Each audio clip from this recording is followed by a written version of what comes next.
Okay, hello everybody. Welcome to Korean Atlanta Mentorship.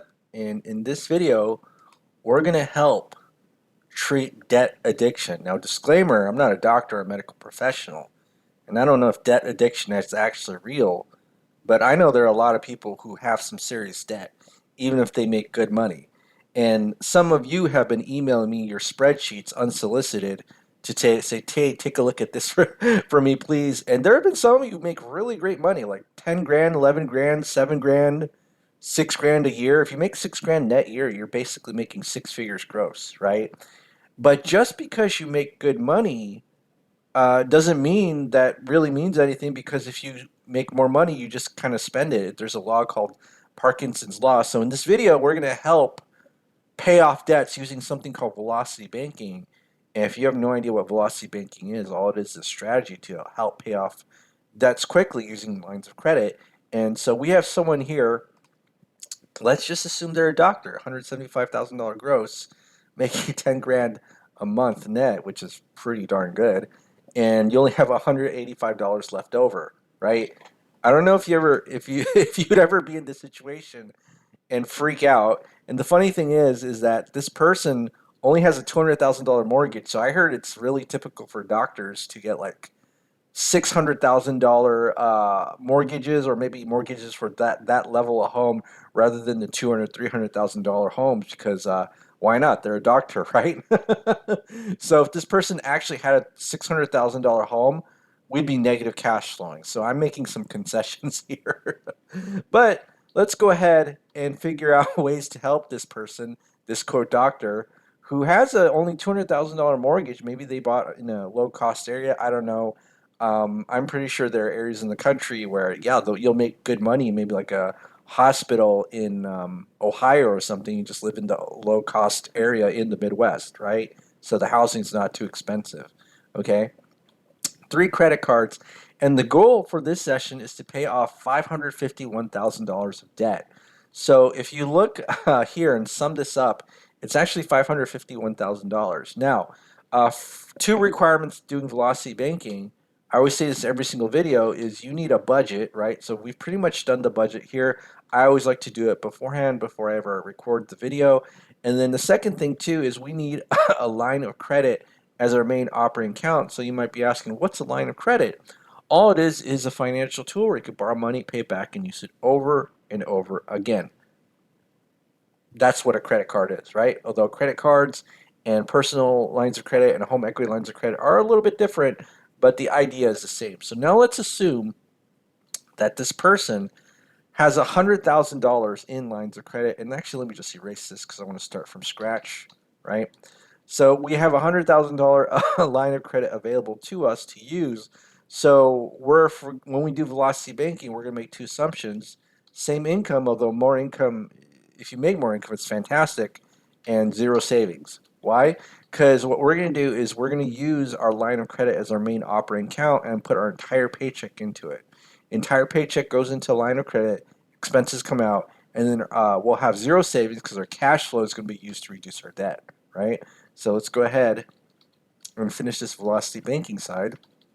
Okay, so let's do this. Okay, and then we need to calculate our cash flow.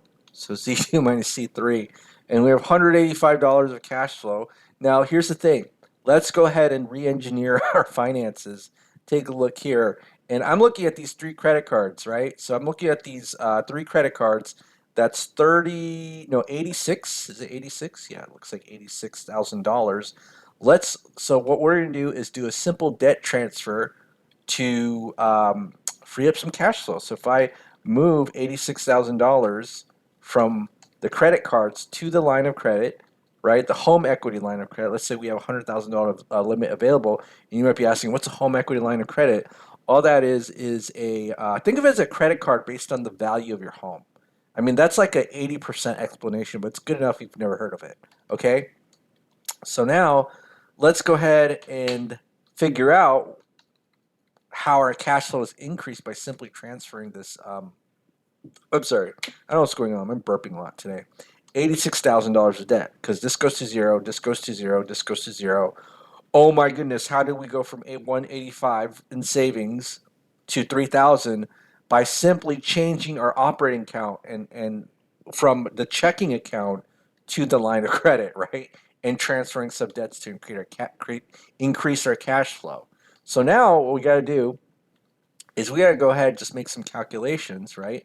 So let's go ahead and calculate the next month, I2 plus 1, the next balance, which is G2 plus H2 minus our cash flow, which is this number right here, 3035.32. Because remember, we move our debt here, transfer this entire 10 grand paycheck, take our expenses out, and then the line of credit balance will go down by $3,000. Of course, we do have to calculate interest, and I'm just going to do this quickly, but the interest is the average daily balance. And this is a fake average because it's not going to be exact, but average multiplied by the interest rate, just 10%, and then divide by 12. Okay? And that's how we just do it. We just copy and paste this formula until we see some red, right? So if we go all the way down here, that means that this line of credit has been paid off. Again, paycheck in, expenses out. Paycheck in, expenses out. Now, I actually use both home equity line of credit and credit cards.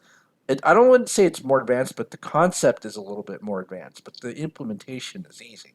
Now, let's go ahead and write some milestones. So it took us 33 months to pay off $86,000 of debt. Okay, so let's put some milestone, right? This is going to be 33 months to pay off 86K of debt. And we did this for 3 credit cards, right? Really easy, easy peasy, right? Okay, so now the next thing is that we have to focus on these 3 debts, and we have to figure out, okay, which one are we going to attack, right? Are we going to attack the student loan, the auto loan, or the mortgage? Okay, and there's 2 types of debt criteria to figure out how we're going to tackle debts. Okay, so the traditional payoff criteria is to find debts that fit as much as possible these 3 categories: the lowest balance, the highest interest rate, and the highest payment.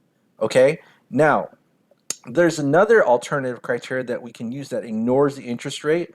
It's called the cash flow index, and all it is statement balance divided by the monthly payment. And I can go ahead and demonstrate that for you. So let's first do this, right? Let's determine what the loan balances are after 33 months, and we can just simply do that with online calculators. So you just look for loan amortization online calculator, and then we got one right here. I like using this one because it's really simple. So let's take a look, whoopsie, at 225,000 student loan at 6.5%. So 225000. And I actually got like these loan statistics from like Google and stuff, so I don't know if this is actually real, but Google says it's real, so it must be the case. Okay, so now at 33 months, it's at 176. Okay, so 176. Auto loan, 40,000 at 3%. Let's say this is a Mercedes or something. Here's the thing, it's funny is like when I was a teenager, I was like, oh, you drive a Mercedes or like a BMW, you must be rich, right? Nowadays, if I see someone with a new truck, I was like, man, that person's rich, right? Because I don't know if you know, but new trucks are like $50,000 to $90,000, so it's more than a luxury vehicle. And what's funny is I also seen, like, again, I'm going on a random tangent, 0% loans on auto vehicles. Like I remember I was in California driving through, and I saw like banners and ads to the car dealerships that were near the freeway saying 0% loans. Like, man, if they have that, that's awesome. Okay, so in order to assume $40,000 at 3%, so 40000, 5 years, right, at 3%. Okay. So now let's go ahead and take a look at 33 months.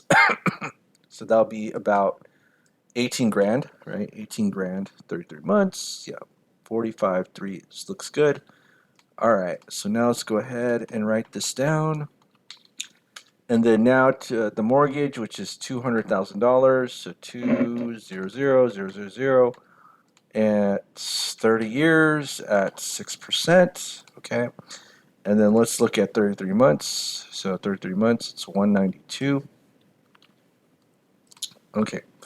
So now that we got the balances at this time, let's calculate what we call the cash flow index, okay? So we'll call this CFI, and all it is the balance divided by the monthly payment. So it's 176,865.34 divided by 2,554.83. This one is 18,743.008 divided by 718.75, and then this one is 192,875.83 divided by 1191.1, right? And so what do these numbers mean, right? So think of this as a ranking system. Whatever is the lowest one you want to pay off first. And if you ever look up the explanation on Google, basically it means that anything that's under 50 is considered to be, quote, inefficient. And so what that means is, like, if I pay off $18,000, I get $718 back. Whereas if I pay off $192,000, I only get $1,200 back. So which one gives you more bang for your buck for paying off the loan, regardless of the interest rate? So this one has a lower interest rate, but I'm going to pay it off because I'm getting $718 back in cash flow. Right? That's all the same. Right? So again, it's like a ranking system, and the numbers do have a meaning. So because this is the lowest one, I'm going to go ahead and make sure I pay this one off. So why don't we pay this one off and move this to our line of credit to get so we can use the full power of our cash flow. All right, so plus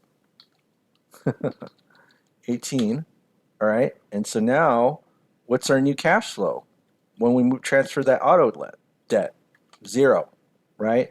And our new cash flow is 3754.07, and now we just put that there. So let me we moved it here, plus 3754.07, right?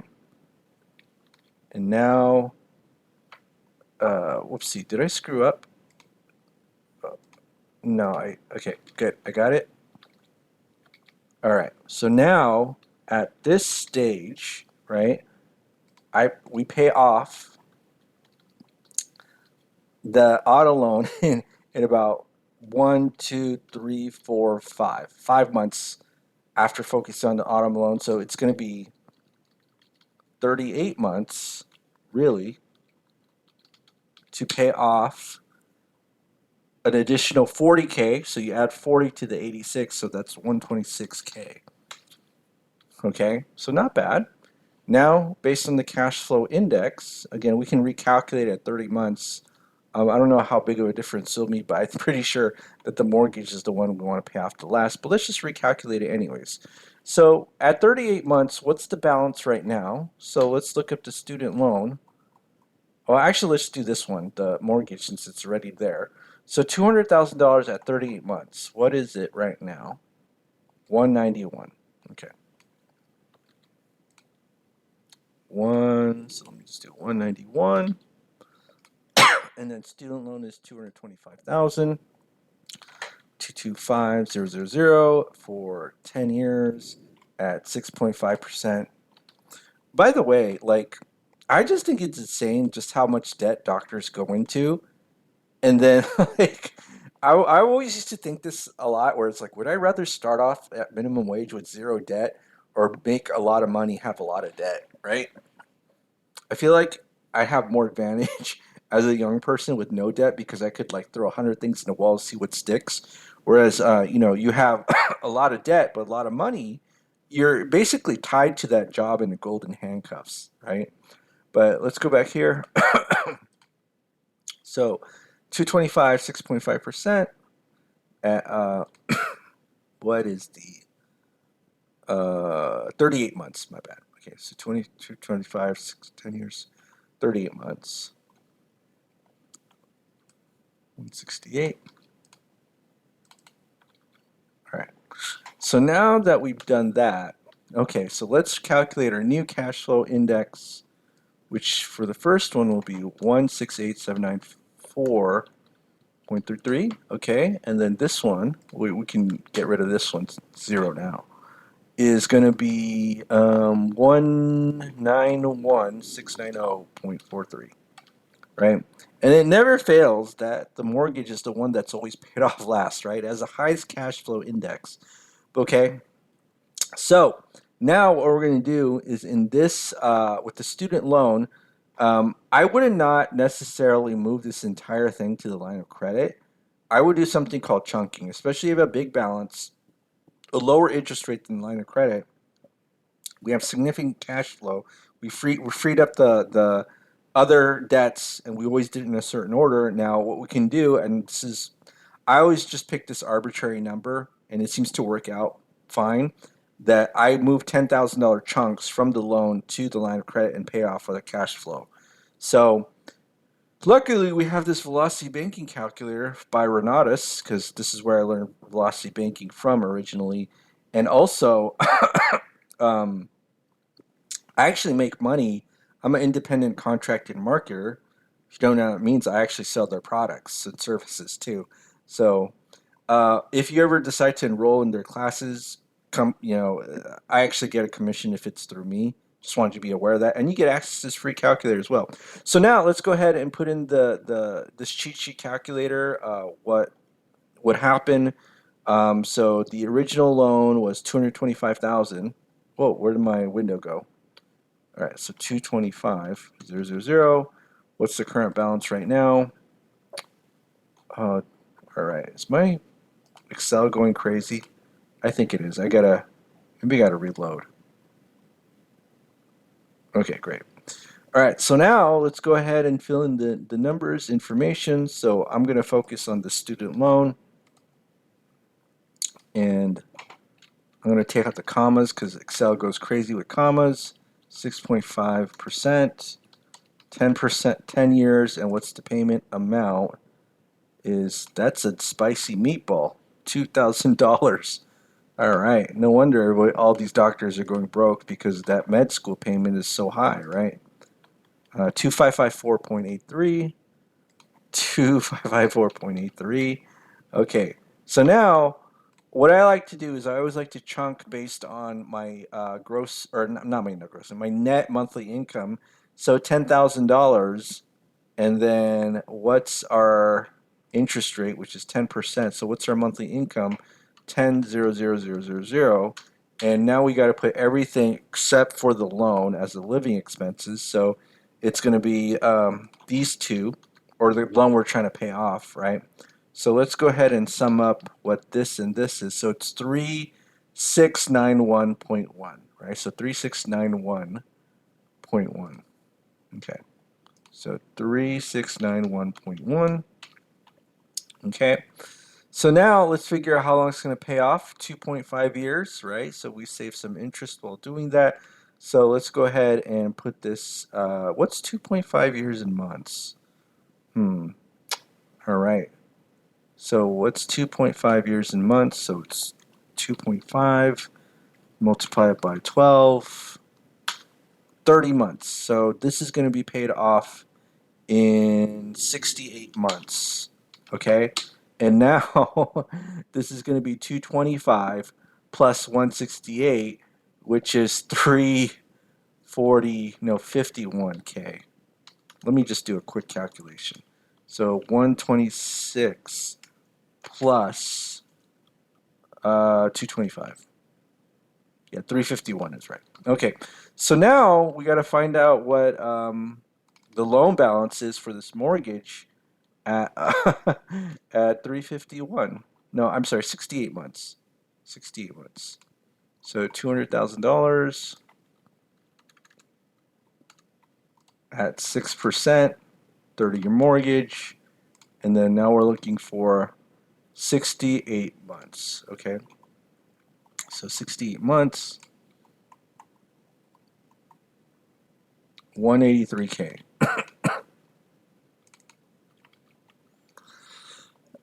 All right, so 183K. Excellent, excellent. So now we got to pay this off. Again, we just do the chunking again with the lower interest line of credit, high balance. We just can, now this is the last loan we'll focus on. And then this will be $200,000, $200,000 loan. And then what's the current? 183,922.28. So 183,922.28. Interest rate is 6.30, and then 1191.1. That's the payment amount, I believe. Yeah, 1191.1. Okay, now what's our living expenses? It should just be our general expenses at 2,500 because that's the last one paid off, right? And now that we pay this off, this is zero. So look at this. Our cash flow is $6,000. Oh my goodness! Like this is going to be extremely quick, right? So let's go ahead and put in our living expenses of 2,500 and figure out how long this is going to take. This should be easy peasy. 2.3 years, right? 2.3 years. Woo! All right. So 2.3 years. How many months is that? So 2.3 times 12 is 27.6 months, right? So now it's 27.6 plus 68, which is the number of months it took to pay off the student loan, 95.6 months. Now let's do this in years now. So equals 95.6 divided by 12, about 8 years. So 8 years and 551K of debt, right? All right, so we made it. So this is kind of like therapy for someone who is a debt addict. So a lot of people in debt, a lot of people addicted to debt. This is why I like Dave Ramsey because he's like the only one who talks about it, right? I mean, this is just my opinion, but if you're gonna get into debt, like use it to expand your business or something like that, right? Don't just I even consider educational debt to be quite bad just because you don't get your bang for your buck. So if you have debt, make sure you get bang for your buck, right? And let's say we make good money like this, we don't want to have be in a situation where we make 185 uh $185 savings, little bit itty bitty savings. We want to go from here, and actually this is now zero, right? Because after 8 years to that $7,500 cash flow, we don't even need to invest in anything anymore, right? Because we just put this in our savings, and uh, if I had $7,500 in savings every single month, I'd be like my mind blown, right? But we did this all with Velocity Banking, with the line of credit, and look how easy it was. Okay? All right, so 8 years, $551,000 of debt. Hope you had a great time. Also, if you're interested in joining our group to learn about financial literacy and real estate investing education, go ahead and click the Google form link below. Other than that, have a great day, everybody. Speak to you soon.